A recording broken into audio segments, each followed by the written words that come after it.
Kantonge iki bolong terus. Pira-pira ki tek ubis.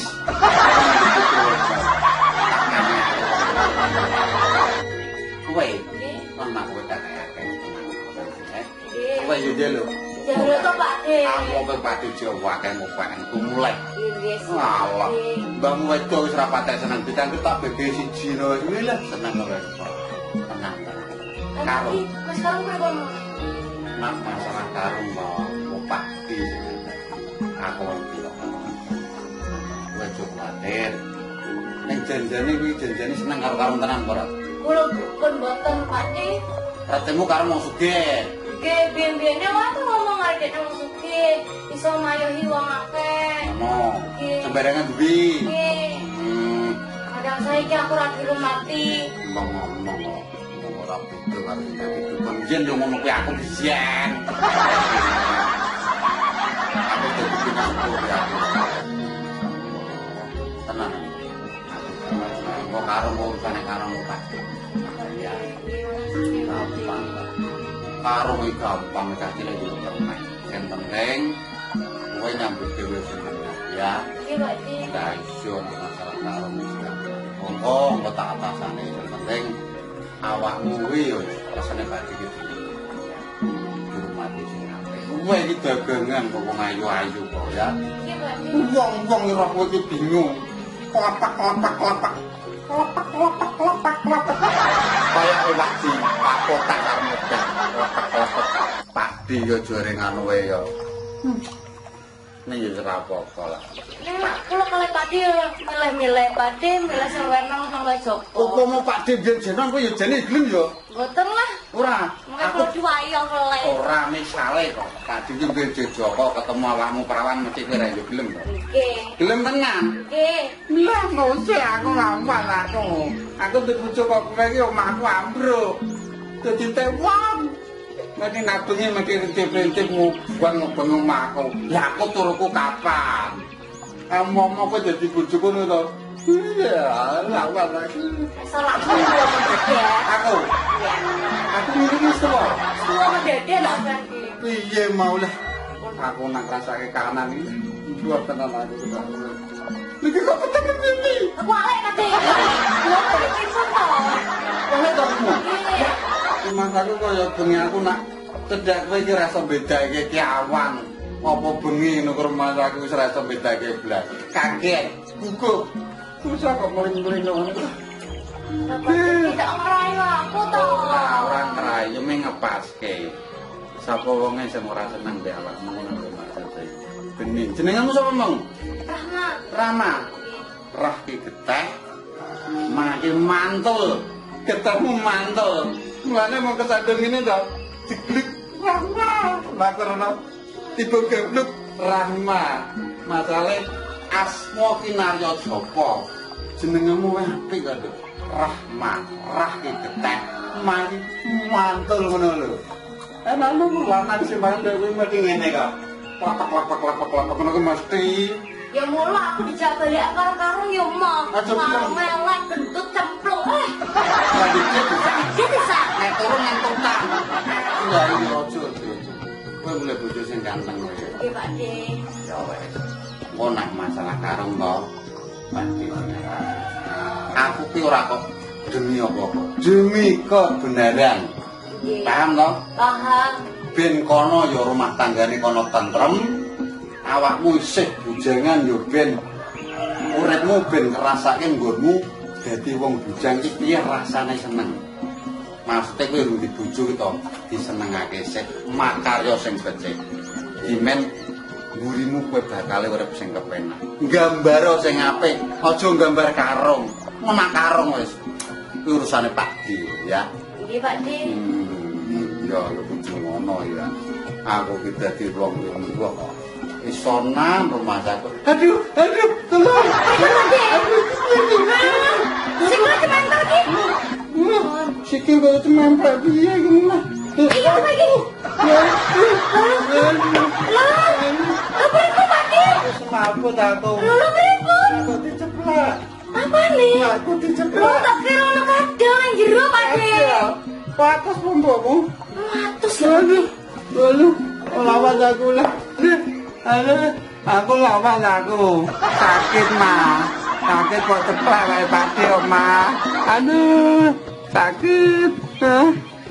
Ojo diceplak, Dok. Ini buatan Pakde. Kalau gila ngapura Pakde deh. Kenara. Kok karo kacel? Nggih. Atas lompo. Atas Pakde lah munggah-munggah tak kira kadal kok Pakde. Nah, kita Pakde ya. Mama, kamu sing ngotot nuwek komedi kok melu jaga. Aku orangnya tak Pakde. Kalau buat tangan aku suka kadal kok munggah-munggah ngene. Ayo, aku lan bahu ngono kuwi kok, Ma. Angger tamuku ki rada bening ngono iki. Aku ki melu jebol. Karo melu ngomong. Pakde. Mari ya. Kowe tengok-tengok jero kene ora rasa melu-melu. Ora apa-apa ra kok aku Pakde boleh kandhani. Kok bengi urusane kok bengi ya. Ngono mungsuhe dhewe. Aja karo mama lawas aku. Aku lawas. Ya. Sepok kok ya Pakde. Iya. Lawane kudu sana kepatus. Lain. Wis. Mali mak. Nek perkara urusanmu karo Karong, wis. Kok tak sing bilang. Aku nak kon bilani wong salah ya aku yo moh, Mak. Tenang. Pokoke karepmu niatmu Pak dipun. Kowe rasa kuwatir. Terus nonggonmu nyambut gawe sak isamu. Ya, Pakde senengane guyon. Nggih, Pakde. Ning guyone maton. Aja ditampa ati. Boten. Ora teges Pakde seneng karo kowe iki odak. Nggih. Ning guyon ben tambah enom ngono maksude. Nggih. Lah ya paham, Mas. Nggih, paham, Pakde. Lah iya. Aku nak kon ngeti wong sing sepuh-sepuh terus aku ya lempok. Lah ngene kan ana vitamin, Mas. Nyawang tok wis umur wis tambah 18 tahun kok, Mas. Ngono lho maksude iki. Nyawang tok. Bisa. Nak kantongku wis kadung bolong, dit pira-pira iki wis. Langsung nyoh waton aku seneng. Aku aja maksud tapi kalau mau merene blayu ki. Weh. Orang ngelahi, Mbak. Wis suwan Pakde rasane blas. Betul. Ya ora nggowo amplop. Betul. Aku nak karo semudin ini kita. Piro-piro kita kei. Joko, mantra, paringke, duit, los. Blas imong. Blas Pakde, kalau mau blayu to mriki kok. Nggih. Kabeh ki wis gak apa Pakde. Iki sama ini. Nggih, Pak, kabeh ki mau boten napa-napa kok Kowe Pakde. kok sama ini mbure iki. Wis Pakde boten napa-napa. Kabeh, Mak? Nggih, Ah. pamit nggih. Iya. Ya. Sama aku. Sama ya. Ya, aduh ya. Hati-hati deh ya.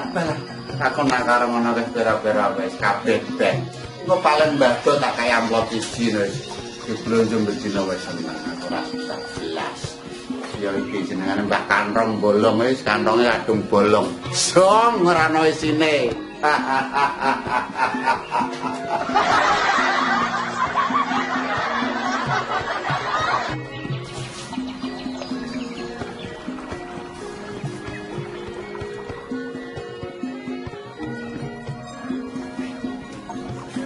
Aja turu sore kaki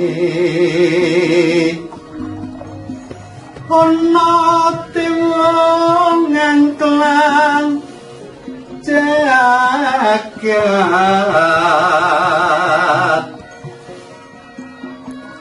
nyangking pokor kencang nande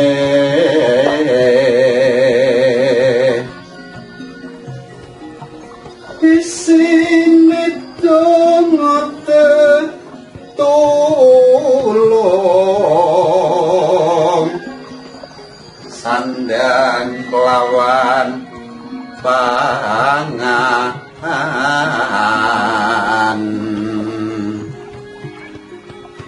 yo iku bagian nipun wong melek sabar narimo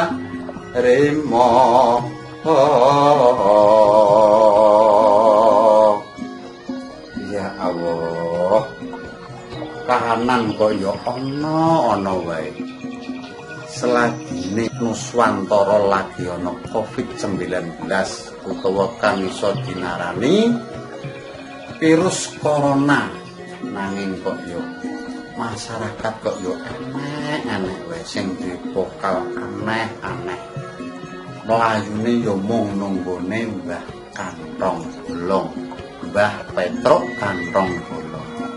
Ning aku jejere wong tuwa yo kudu iso milah-milahake endi sing bener lan endi sing luput. Aku duwe semboyan, yen ana wong luput yo tak iyani, ning ora tak lakoni. Wong ndak ngimbo-ngimboi dosane awakku jejere wong tuwa.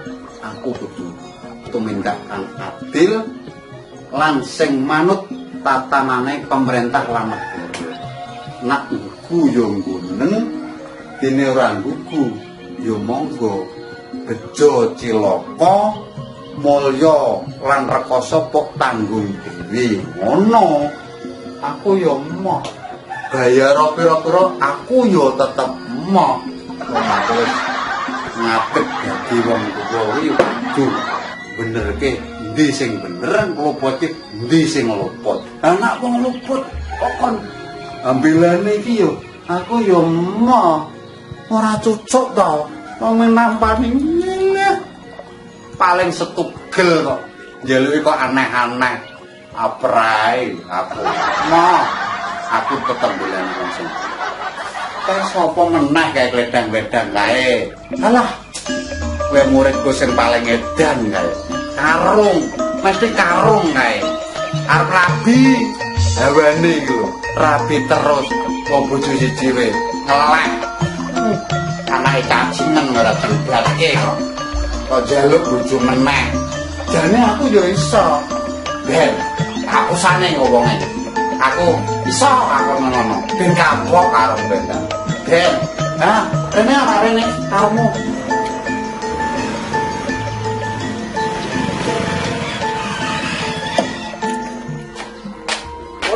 Wah, monggo. Monggo. Ketiwasan, Mbah.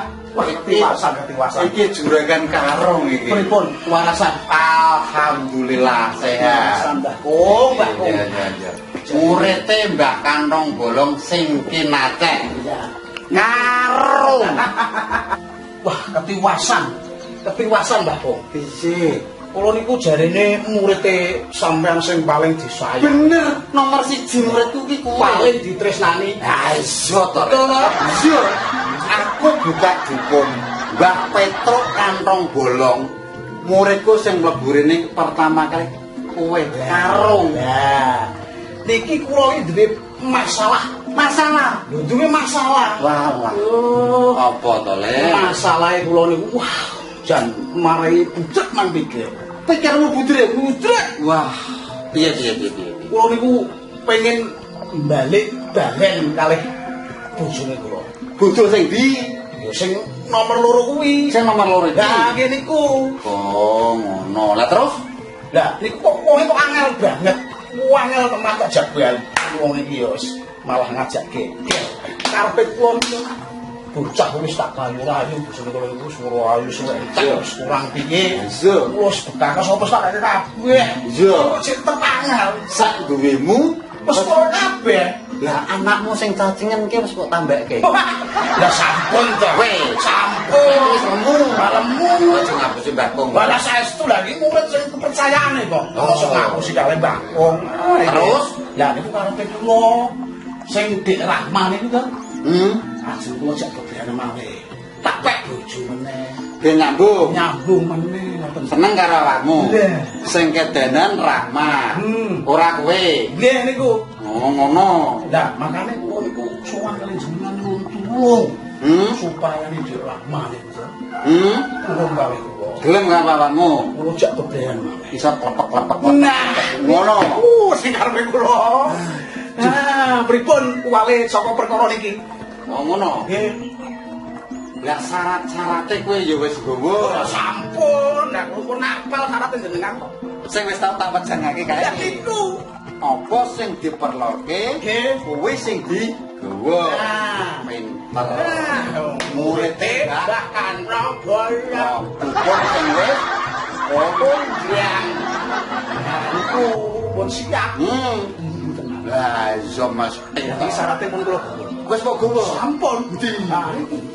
Monggo. Pinter. Murid Mbah Kantong bolong iki ya ngono kuwi. Maafin jenengan sing dikarepke Iki to. Kowe iki kok ya. Enak-enak wae. Murid-e Mbah Kantong bolong. Mbak Kantong bolong wejangan. Kowe nang pojokan. Jebule kowe ngrungokke. Ngrungokke. Terus kok simpen. Ha nggih. Sak ucape kok terus. Lah murid teladan. Ya. Antarin. Iki apa iki?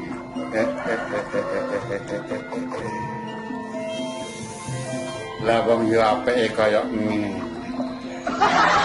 Awang kamburi yo kae, Bos. Tak sawang kok ngarep yo sak endahe kan. Iki upama aku jek neme kowe aja melek. Boten Ming upama. Bangkong ijek.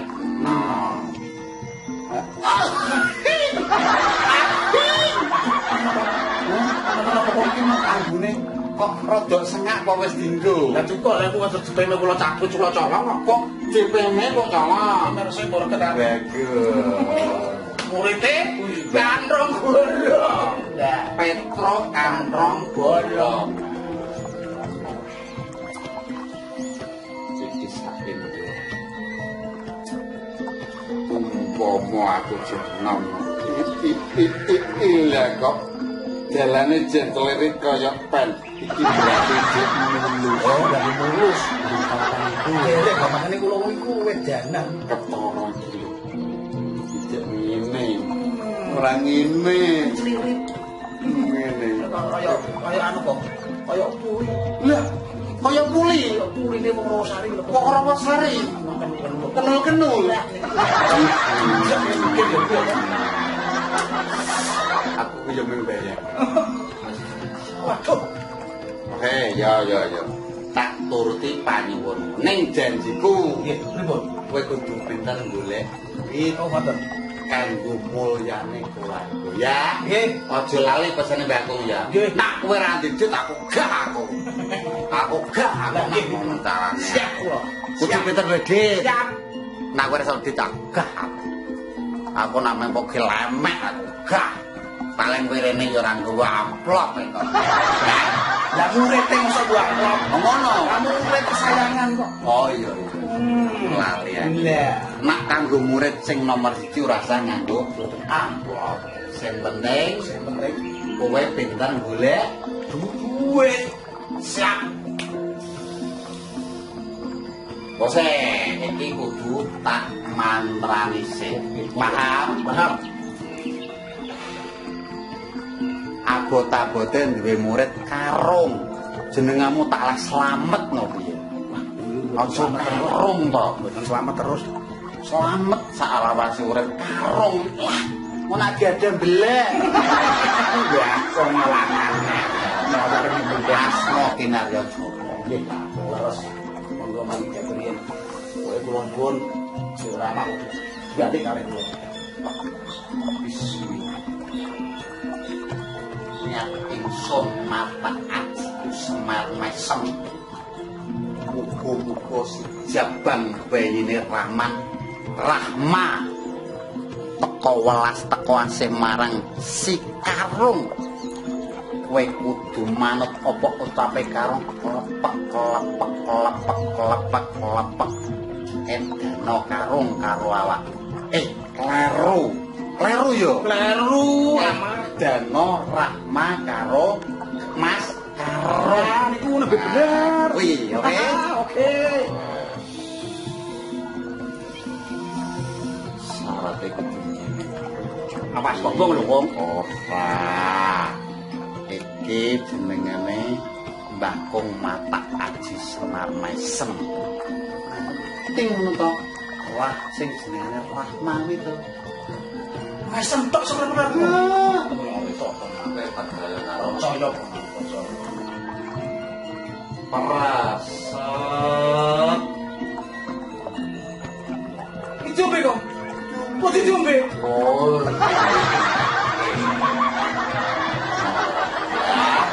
Jabarnya kok. Oh, wis dijabari Mbak Kong. Penting Mbak Kong sing jabani kowe sing angger dumbe ngono. Bismillahirrahmanirrahim. Nah, Asik. Asik. iso. Sik kok. Jenengane iki wis dienggo manungsa, manungsa mangane nganggo uyah-uyah. Tapi mandi tenang kok. Mandi. Ora mangkok lek karo kok. Lepek-lepek wis ngambil karo. Dumbe dinake. Ya. Ora ketan ora tuh. Keting-keting sithik ra apa-apa. Ana apa ke sithik? Enggak apa-apa. Ya kangen. Pokoke sapa wae sing duweni iki to mati gule. Sandung jegluk Mas Karung. Kok ya Arep turu kelingan Mas Karung. Tangi turu Mas Karung. karo kula ngoten. Lah, Pun kadung bedhet iki. manut to kowe aja wedi. Murid Mbah Mbah Karung. Golong. Iki jono perlu sing wigati kanggone awakmu. Nggih. Carane Carane pripun? lah ngono. Iki pok bungkus kanggo pupus gedang raja. Pupus ki sing jekno gedang raja, gedang raja-rajane gedang, ya. Pok bungkus rapi, pok gantung nek dhuwure nggon turumu. Aja turune bojomu. Turumu pok gantung. Setiap kowe arep mapan turu kowe mbayangke. Seakan-akan kowe rahmati teko marang awakmu. Mas, oh ngono. Kowe mbayangke. Bayangke. Jroning melek sadurunge turu kuwi jenenge angen-angen. Ngimpi. Ngimpi. Kowe mbayangke mbek sawang kok gantung nang dhuwur, nunggu nusuk ngono, biong-biong. Iki karo kok sebut namane Rahma. Kowe bayangke nek Rahma ngono kuwi wis piye ngono. Wis kanggo piye ngono. Adem. Sing tipis-tipis. Rasane kaya piye? Adem sas. Terus ngegawe kowe. Mas Karo, aku terus mau sampean Mas Karo. Terus kowe piye? Wah, ya kula niku langsung tak cara panganan kaya-kaya kudu tak pangan. Urip mbak Karo. iki ya. Nggih. Bungkuse ya. Nggih. Aja lali. Ning yo kuwi. Nggih. Cerdasuki mawa biya. Kowe rene nggo amplop ora? Wah, lah niku. Lah niku sajang apa tak mau kula rak murid kesayangan jenengan to. Dupek murid-e. Dupek murid-e mong kondang. Lah, wong yo karo murid-e. Dukun sing wis po Kondang. duwite ah. Duwite akeh. Kowe njaluk sangu apa ora? Lah jane nggih kula nggih isin tapi nek sangune nggih Ngono kuwi ya. Aku ki mbuh. Lah kan gurune kula Kantongku wis kadung, Bok. ora Ya iso ora apa ya. ampun tak kacau. Pira? Sapare sing penting niku. Sak lebar cukup. Nggih, jane nggih kurang. Kurang. Kurang. Lebar. Kurang. Pripun nggih, kula jane apa lho? Ora sae. Kowe jenengan. Lah pemilih yen ngene iki tok ta. Nggih. Kuwi wis duit do teko dhewe. Wah, iya, nyata Aku nak kon ngrasake Niki lho sing kula senengi. Lah, Kula niku. lah yo wis kandung kondang tur ana sertifikat. Wah, wis sudah. Mbah wae. Lho, nang ndi? Balik kok balik. Tenggang. Wale ro. Balik kok wah mumpun sepun jenengan wis tuwa. Ayo, Tuwa lali. wis tuwa ki lali. Neng ra apa-apa. Senajan aku wis tuwa kena kanggo tetulung sepadan. Lah, Ora yo ngono ta. Endi sing bener tak belani. Nggih. Nak salah aku moh lho. Nggih, nggih. Ya, Nggih. kowe kudu ngerti. Nggih. Pesane mbakku. Nggih. Lah iya. Kowe duit kanggo sangu awakmu. Wah, nyedaki Wah, mantan belum matur ngono sanget. Wis pokoke jenengane gurune kula paling wah jempol. Iya ta sapa sik Kantong bolong. Kantonge kadung. Iki kula nyuwun pamit ya. Iki kan sampun. Sampun nyambung niki mengke. Aja lali digandoli nggon peturonmu. Petumane kula. Nah, kowe sadurung tu bayang. Wale bayangke Karo nyebut namane Dik Rahma. jabang bayine teko welas teko asih marang Jamaah ini Rahma. nah, marang karung. Paham? Paham? Ya? Nggih. Aja lali. Boten. Iki kleru namanya nyebut batal. Datang. Ya? Nggih. Oh, oke. Nyuwun pamit. Yo. Matur suwun. Ya. Monggo, Kak. Ya.